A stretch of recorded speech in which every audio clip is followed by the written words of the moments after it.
Staying with business matters, because pleased to say we can welcome to the show Stuart, now Lord Rose, who has a long and checkered career in retail. He's chairman of Asda, he chaired Ocado, he was also CEO of Marks and Spencer's, the Arcadia Group, Burton, and on it goes. Lord Rose joins me now. We've just been talking about, Lord Rose, the rather gloomy prediction the cost of living crisis could last 18 months. That's very pertinent for the folk who visit the shops and the tills of Asda. Are you equally gloomy? Good morning. Well, I must say, without being too clever, that I did point this out, Nick, and by the way, good morning. About a year ago, I said, listen, inflation is the thing that's looming over the horizon. It's the thing we need to worry about most. And rather, I don't like to admit this, but I am one of a generation, a few generation who is still working, who remembers what it was like to work in a high inflationary environment. It is not going to be easy, and I do believe it will last more than 18 months. How long, Lord Rose? Well, I don't know. Listen, how long's a piece of string? But I do work in the consumer sector, as you know. In any of the businesses, forget about just retail. In any of the sectors that we're working in, whether it's in travel, whether it's in consumer, whether it's in hospitality, whether it's in raw materials, all prices are going up. And input prices and factory gate prices, as we've seen over the last few months, both here in the UK and in the States and worldwide, are quite shockingly high. Now, you cannot just sit on those. You've got to pass it through at some point in time. I, too, remember interest rates, I think, on my mortgage of 14%, as I recall. Correct. Right, indeed, so we are of a similar vintage. What should the Bank of England be doing? Well, I don't so much what the Bank of England should be doing. I think the first thing is we have to recognise that this is the next sort of crisis on the horizon. Forget about COVID, been there, seen it, done it, had the T-shirt. I mean, the real next thing is looking after the welfare of people as we go forward, because some people are going to be very severely affected by this economic squeeze. And you know that. The Prime Minister announced yesterday the work-from-home guidance will go next week. The right call? Hallelujah. I've been calling for it for months. I cannot believe that we've sat here for so long. I am angry almost to the extreme. I've been going to work throughout the pandemic every single day. I've had COVID twice. I've had my 3 vaccinations. But, and I'm a man of over 70. I cannot believe that we've got a nation sitting at home now, cowed by this government because they're fearful of this virus, which has been unpleasant, has killed a lot of people, but it is something we have to now live with. How will history judge the way the government dealt with that particular aspect of the pandemic, in your view, Lord Rose?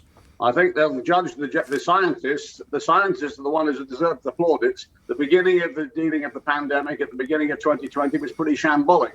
The government, if I might say so, and any government would have had it, got lucky because the scientists came up with a solution. They usually always do. It's sad that we haven't had the effectiveness that we could have had if more people hadn't gone out and had the vaccination. I'm still appalled today that so many people haven't. Noting where you are currently chairing Asda, the supermarket sector is an interesting one. There's been a private equity acquisition of Morrison's. How's that changed the dynamic of the business?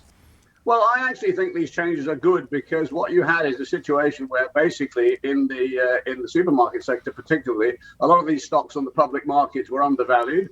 The shareholders didn't actually see the true value of the businesses. Someone's come along and bought Asda. Someone's come along and bought Morrison's.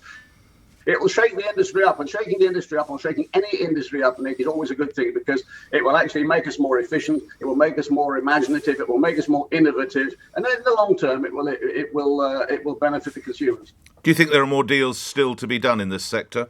Yeah, I do. I think as we've come out of this pandemic now, I think the markets are going to have quite an interesting year on a corporate basis, not just in the consumer sector, but across the piece.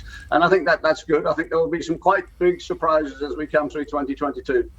How concerned are you by the rise, not noting, of course, Asda's share as well, but what seems to be the rise of the, if I can put it, cheaper brands such as Lidl and Aldi?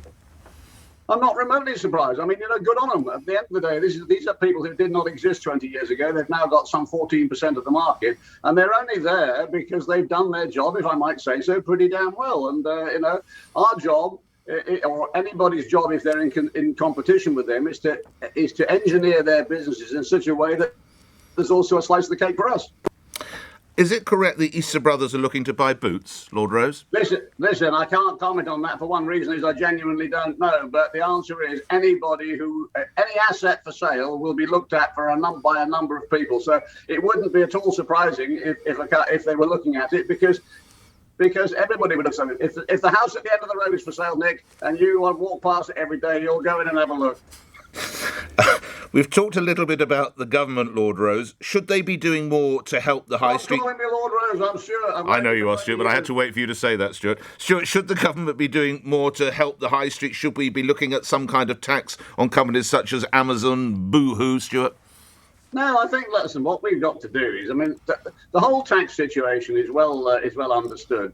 All these tax regimes are set on a global basis. So all these companies who are, inverted commas, not paying taxes are not paying taxes because that is the international taxation law. What we have to do is come to a global agreement about what is the right way and where to tax people. To put taxes in place arbitrarily, which may have a disproportionate effect on a particular industry, may not be the right thing. So you have to proceed with caution. You know, it's the unintended consequence if you get something wrong with me. Last couple of questions. Noting that I first met you, Stuart, when you were CEO of Marks and Spencer's some years back, they have definitely had a resurgence, if you will, under Archie Norman and Steve Rowe. What sort of job are they doing? Well, listen, I've always said Marks & Spencer's a great brand, and you can't kill great brands. It's had a pretty rough 10 years.